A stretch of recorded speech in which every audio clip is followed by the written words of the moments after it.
بھائی کا سوال یہ ہے کہ اسم اعظم کسے کہتے ہیں اور وہ کون سا ہے اور اس کی فضیلت کیا ہے؟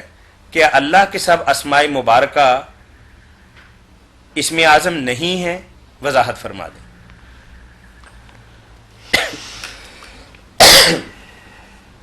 اللہ تعالیٰ کے تمام اسماء حسنہ اس لحاظ سے تو سب اعظم ہی اعظم ہیں کہ اللہ تعالیٰ عظیم ہے، اس کے اسماء بھی عظیم ہیں، ان میں کوئی بھی گھٹیا نہیں ہے، مگر کچھ ایسے جامع کلمات ہیں جن کو اللہ کے رسول علیہ السلام نے اسم اعظم قرار دیا کہ یہ اللہ تعالیٰ کا وہ بڑا نام ہے جس سے اس کو پکارا جائے تو دعا ضرور قبول ہوگی، اللہ تعالیٰ جو مانگو گے دے گا۔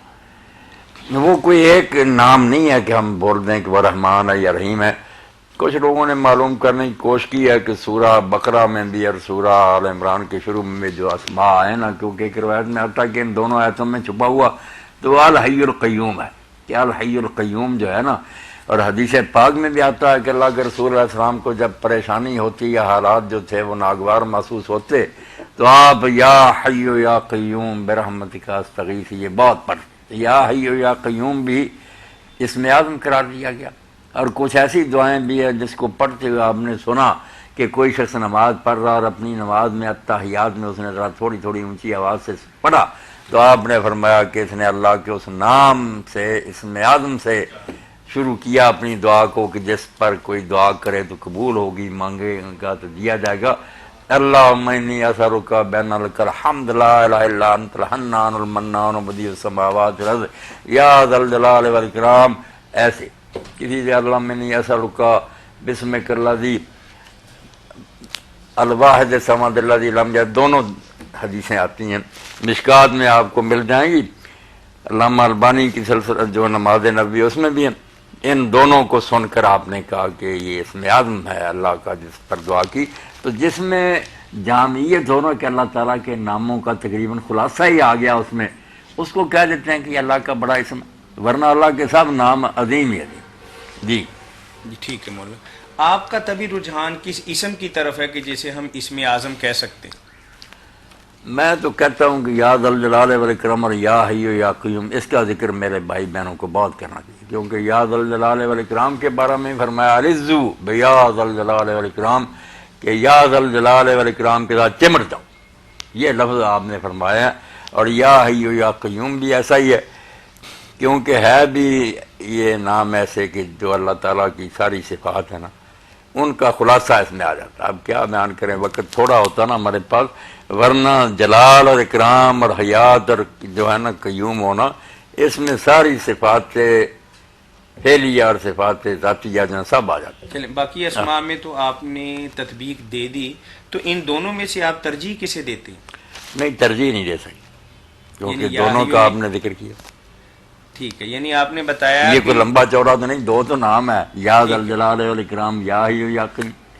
یہ ایسے ہی ہے جیسے امام جعفر صادق رحمۃ اللہ علیہ نے ایک آدمی سے کہا، اس نے ليلۃ القدر کا پوچھا، فرمایا 19، 21، 23 یہ رمضان کی راتیں ہیں۔ اس نے کہا آپ مختصر کر دیں، آپ نے فرمایا 21 اور 23 ہیں۔ اس نے کہا بتا ہی دیں، تو فرمایا یار 2 راتوں پر بھی تو بات نہیں کرتا، تو ایسے ہی 2 نام رہ گئے، اب اس سے کم کیا کریں۔ ٹھیک ہے، اسم اعظم کے حوالے سے مولانا فرما رہے تھے کہ ان کا ذاتی رجحان جو ہے وہ یا ذا الجلال والاکرام اور یا حی یا قیوم اس کی طرف۔ باقی وہ دونوں دعائیں بھی یاد کرنی چاہیے، اللہم انی اسألک بانی اشہد انک انت اللہ الاحد الصمد الذی لم یلد ولم یولد ولم یکن لہ کفوا احد ان تغفر لی انک انت الغفور الرحیم۔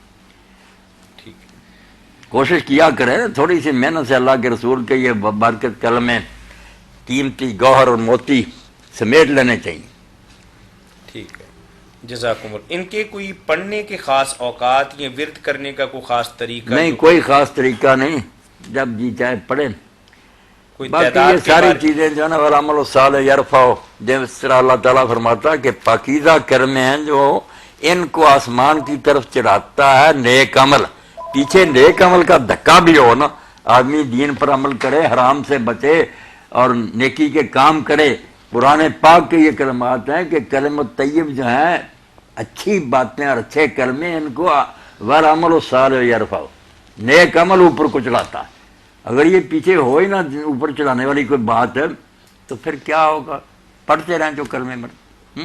ٹھیک ہے. اب حرام کا جب کہا گیا کہ حرام کھانے والے کی اللہ کیسے دعا قبول کرے، تو کیا اس میں آدم آپ سن کر کریں گے جب رزق حلال نہیں، سچ بولتے نہیں، حرام سے بچتے نہیں.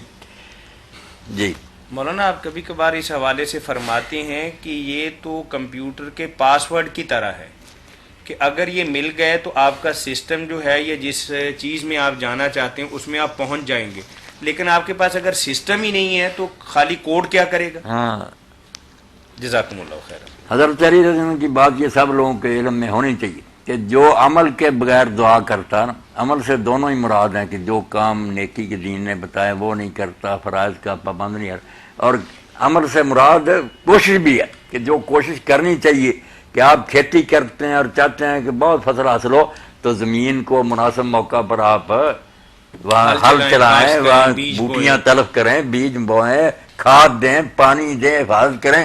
تو فرماتے ہیں دائی بلا عمل، جو کرتا کچھ نہیں ہے صرف دعائیں کرتا ہے، وہ کرامی بالقوس بلا وطن، ایسا جو ایسی کمان سے تیر چلاتا ہے جس کے آگے وہ تندی نہیں، چمڑا جو ہوتا ہے نا خشک جس سے تیر کھینچا جاتا، جب وہ ہے ہی نہیں وطن تو تیر کس طرح چلے گا؟